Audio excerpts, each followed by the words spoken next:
Let me tell you a story about two brothers. They grew up in the exact same house. They sat at the same dinner table.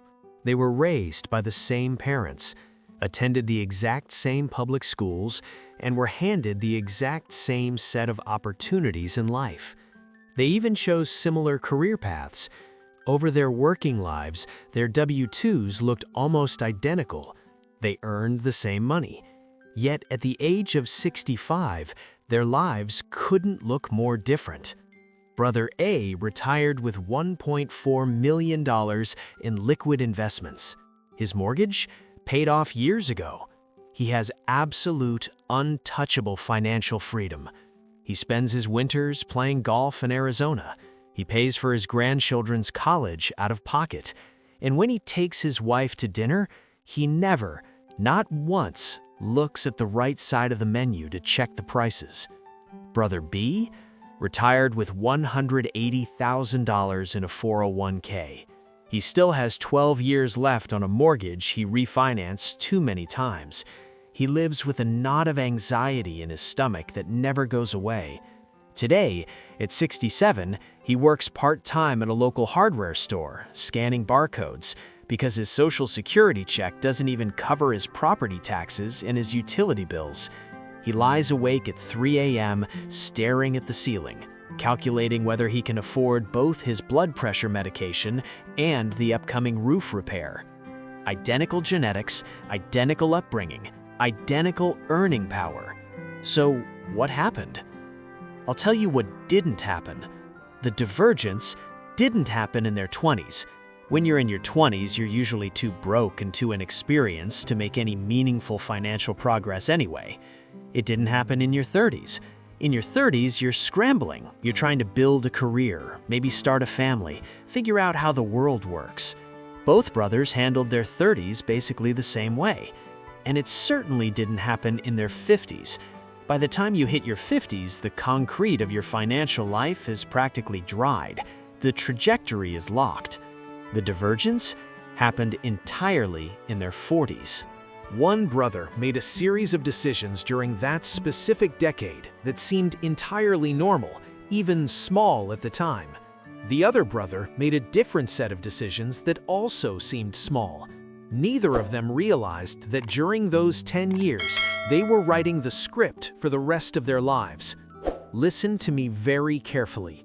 Your 40s represent the most consequential financial decade you will ever experience, period. It is not because the decisions are mathematically harder. It is because in your 40s, the stakes multiply in ways that are completely invisible to you until it is far too late to change course. Today, we are going to look at the brutal math behind this. I am going to show you exactly why your 40s carry this outsized, terrifying importance. I'll walk you through the 5 specific decisions that separate the man playing golf in Arizona from the man scanning barcodes at the hardware store. And I'll tell you exactly what you need to do right now, whether you are 25, 45, or 55, to make sure you end up on the winning side of this equation. Let's start with the mechanics. Why the 40s? Why not the 30s or the 50s? It's because your 40s sit at a very rare intersection. It is a moment where 3 massive financial forces align.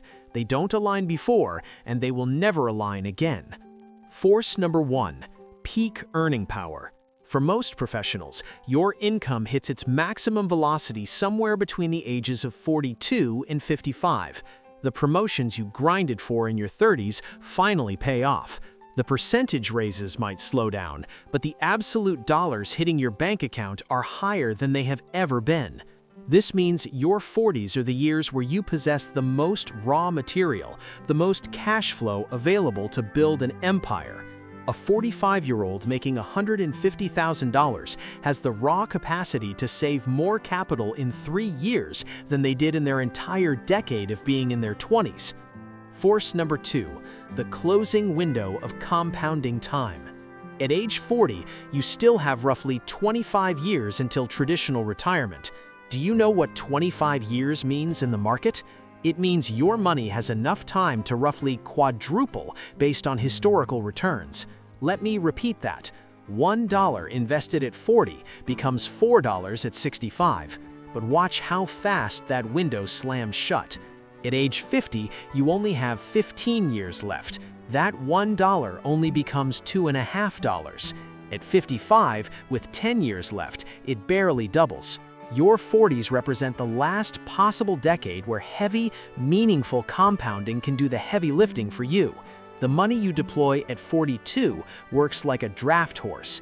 The money you deploy at 52 works like a tired mule. Force number 3, expense stabilization. Think about your 30s.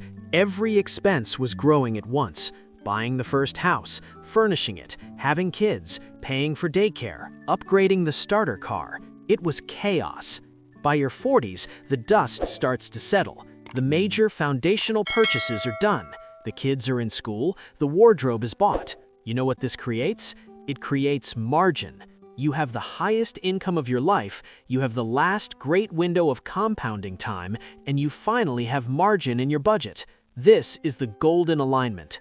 The person who captures this alignment builds unbreakable wealth. The person who misses it, the person who lets that margin slip through their fingers into lifestyle inflation, they face a mathematical prison that they cannot escape. I am a businessman. I don't deal in feelings, I deal in ledgers. Let me show you the numbers. Imagine a man who reaches his 40th birthday. He's done okay. He has $100,000 saved in his retirement accounts. He makes $110,000 a year. If he applies discipline and saves 15% of his income, about $16,500 a year, and invests it in a simple S&P 500 index fund, returning an average of 8%, by the time he is 65, that man will have approximately $1.35 million. Combine that with a paid-off house and Social Security, and he is a king. He is untouchable. Now, let's look at a second scenario. Same man, same $100,000 at age 40, but he decides his 40s are for living a little. He drops his savings rate to just 5%. He cruises through his 40s, but then he hits his 50th birthday. Reality punches him in the mouth. He panics. He realizes he's behind. So from age 50 to 65, he aggressively saves 15% again. What is his result at 65? He ends up with about $780,000. Think about that.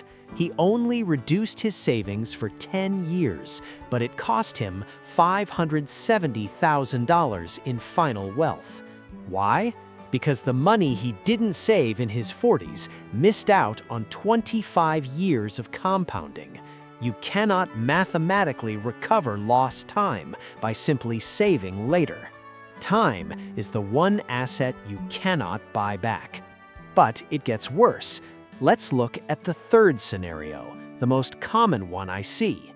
This guy hits 40. He feels successful. He stops saving almost entirely, maybe drops it to 2% to fund a massive lifestyle expansion. Bigger house, leased BMWs, luxury vacations.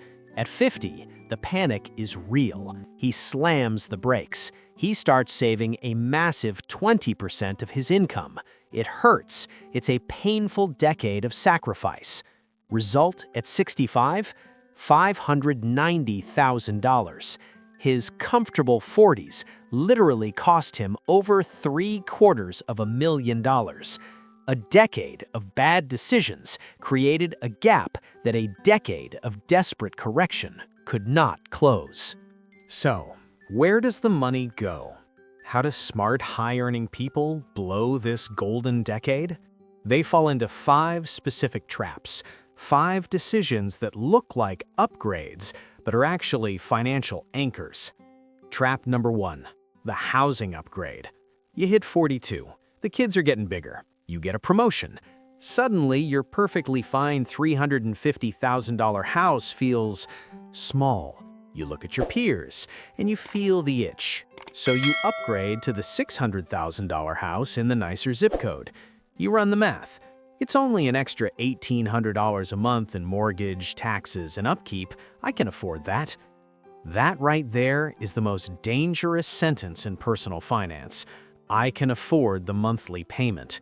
That $1,800 a month is roughly $21,000 a year. If you had stayed in the smaller house and invested that $21,000 annually over the 25 years from age 40 to 65, it would compound to over $1.2 million. That house upgrade didn't cost you $1,800 a month. It literally cost you $1 million in retirement wealth. When you buy the big house in your 40s, you are buying a prison cell for your 60s. Trap number 2, the ego vehicles. In your 30s, you drive to get from A to B. In your 40s, you start driving to show people you've arrived. The reliable Honda gets traded for the Mercedes. The wife gets the luxury SUV. Suddenly, a family's running 2 depreciating assets worth $100,000 combined instead of $50,000. You're paying higher insurance, premium gas, and luxury repair bills. Over a decade, this vehicle premium siphons away another $300,000 in future wealth. You traded a comfortable retirement for the smell of new leather that you stopped noticing after 3 months. Trap number 3, mortgaging your future for your kids. This is the hardest one for parents to hear. Your 40s are the most expensive child-rearing years. I see 45-year-old men stop funding their 401k to pay cash for their kid to go to a private out-of-state university. I see parents taking on $100,000 in Parent Plus loans. Let me be ruthless here. Your child has 40 years of working life ahead of them to pay off a student loan. You have 10 years left to save for a retirement you cannot borrow money to fund. The smart families make the uncomfortable choices. They protect their retirement first, because becoming a financial burden on your children when you are 75 is the worst parenting mistake you can make. Trap number 4, the comfort zone. Your 40s are your last great window for aggressive career moves. It's when you should be taking the recruiter's call, asking for the massive raise, or jumping to the competitor. But what do people do? They get scared. They stay at the safe job that pays them 20% below market value. They prioritize comfort over growth precisely when their skills are most valuable. Playing it safe in your 40s can cost you $500,000 in lost lifetime earnings. Trap number 5, surrendering to lifestyle inflation. This is the silent killer. It's the country club membership. It's the $15,000 Disney vacations. It's the kitchen remodel because your neighbors just did theirs. You absorb every dollar of your increased income into visible consumption. You build a life that looks rich on Instagram, but is completely hollow on a balance sheet. Let me make this real for you. I've watched this play out 100 times. Let's look at 2 couples, David and Christine, and Robert and Jennifer. At age 40, both couples were clones. Both made about $160,000 a year. Both had about $170,000 saved. Both had 2 kids. David and Christine decided they deserved a reward. They upgraded to the $600,000 house. It meant dropping their savings rate to 6%. 2 years later, David bought the luxury SUV. Then came the private sports coaches for the kids, and eventually the massive loans for a private college. Every single decision felt justified. They never felt reckless. But by 65, they had just $685,000 saved. They realized with terror that they will run out of money by age 82. They are currently trying to sell the big house they love just to survive. Now look at Robert and Jennifer. At 40, Robert suggested the bigger house. Jennifer looked at the math and said, "No, we stay." It was a bitter pill to swallow when their friends were moving to mansions. When Robert needed a car, he bought a 3-year-old certified pre-owned Toyota. When the kids hit 18, they went to the state university on merit scholarships. Throughout their 40s, Robert and Jennifer felt like they were swimming against the current. They felt uncool. They drove the oldest cars in the neighborhood. but they shoveled that extra money into the market. At 65, Robert and Jennifer had $1.65 million. Their modest house was completely paid off. They retired the day they turned 65. They traveled to Europe for a month every year. Here is the ultimate punchline to that story. Studies show that David and Christine did not actually enjoy their 40s any more than Robert and Jennifer did. The thrill of the big house faded after 18 months. The new car smell vanished. They adapted to their luxury. They spent millions of future dollars for a temporary dopamine hit, leaving themselves permanently constrained. So, what are you going to do about it? If you are in your 20s or 30s watching this, consider yourself warned. You have the ultimate cheat code, foresight. You now know the trap that is waiting for you. Build your automated saving habits now. Define what enough means to you today. If you are in your 40s right now, you are standing in the fire. You are at the inflection point. I want you to audit your life tonight. Look at your driveway. Look at your mortgage. Are you funding your lifestyle before you fund your freedom? Every time you say yes to a luxury upgrade, you are saying no to your future security. Stop the bleeding. And if you are in your late 40s or 50s and you recognize yourself in the wrong story, do not despair, but do not delay. You must take radical action, the kind of action that will make your neighbors gossip. Downsize today, not in 10 years. Sell the cars, maximize your earnings. You can still change the trajectory, but you have to be ruthless. Let me leave you with this. The hardest part about being frugal in your 40s is the psychological trap of feeling like, I've worked hard for 20 years, I've earned this, I deserve to live well. It's a lie. It is a marketing gimmick designed to separate you from your wealth.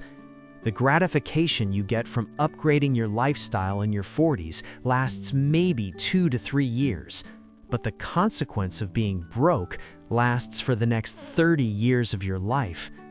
Conversely, the discomfort of living below your means in your 40s lasts for 1 decade.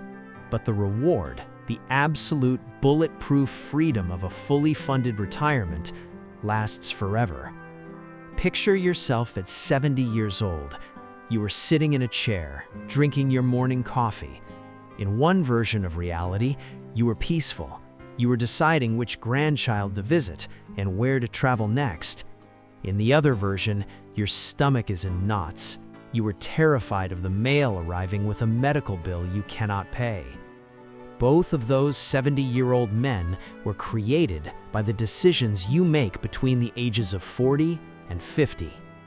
Your 40s will pass whether you are intentional about them or not.